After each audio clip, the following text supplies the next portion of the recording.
Man, I was happy to get a code for the 10th anniversary edition of Vanquish and Bayonetta from Platinum Games. Thank you, Sega. These two games are two of my favorite action games of all time, and I've played them many, many times over the years on a variety of different platforms.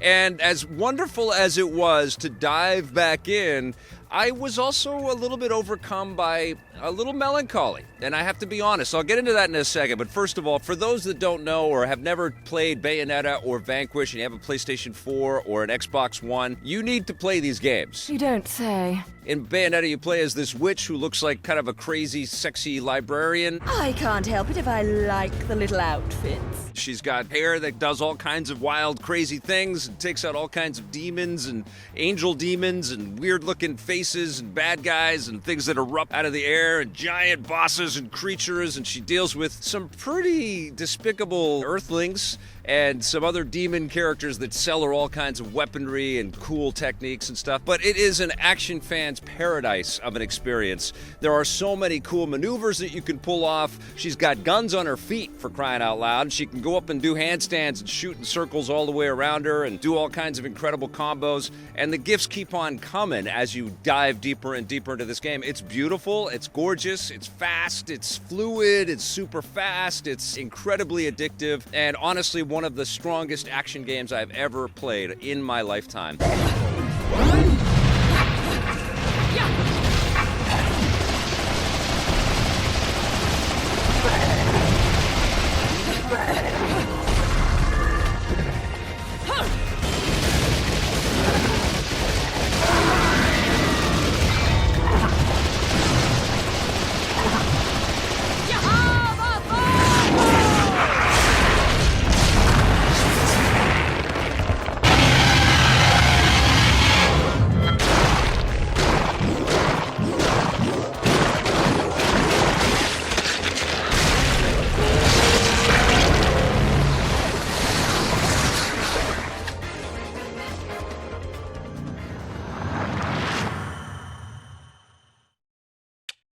The same could be said for Vanquish, which is a very different experience. It's kind of lifting on a lot of the mechanics and the ideas that Gears of War proposed, but this is a Platinum kind of take on a shooter where you do get into cover sometimes, but more than anything, you are sliding around on your knees, going super fast and shooting in slow motion like you're Neo from The Matrix, and then every once in a while you slide into cover and lob a grenade or something. You're dealing with all kinds of robot enemies and other guys in badass suits. You've got this awesome suit, and every once in a while you pull out a cigar as Sam Gideon and say something gravelly and swear every once in a while. Our simulators are very thorough.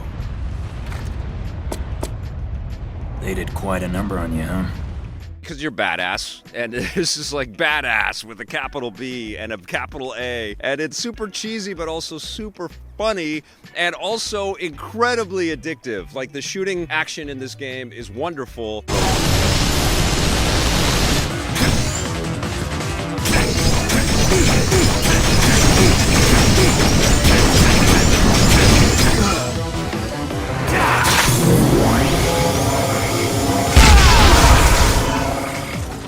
Platinum, man, they are just masters at action experiences. Astral Chain was my favorite game of 2019 because of Platinum and because of their unique take on video game entertainment. They just know how to make something incredibly elaborate and kind of insane, but also accessible and addictive, and you can't stop playing it. You can't stop getting it into your head, and when you're not playing it, you're thinking about playing it, and that definitely is the case with these two unabashed classics. These are both wonderful, wonderful experiences.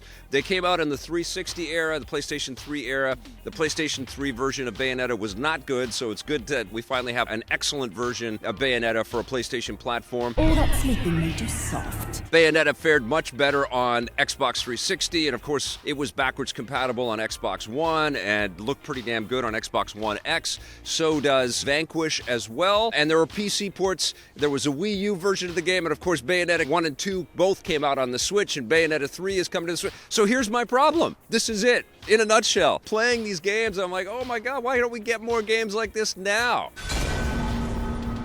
These are amazing games. They signify an era that we are just not in right now. Like, we're getting awesome, big, single-player, massive experiences like Spider-Man and God of War, but like every couple of months or something like that, we get something super massive like that and super game-changing in the video game industry.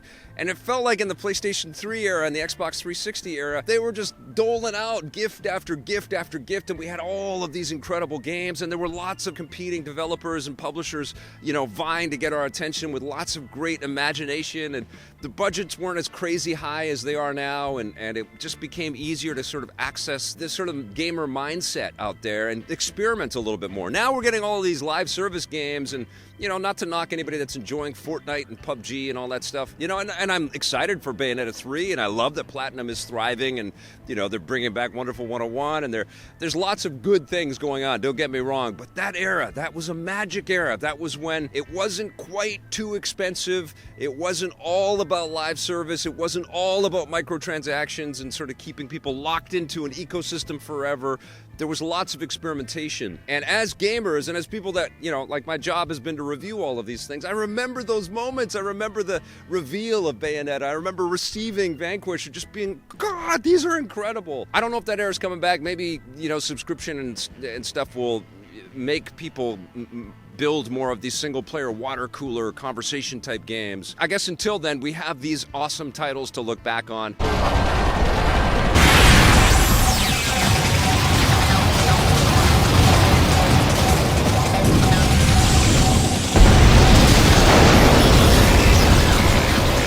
They both looked terrific. They certainly looked a little bit dated as well, especially in the cut sequences.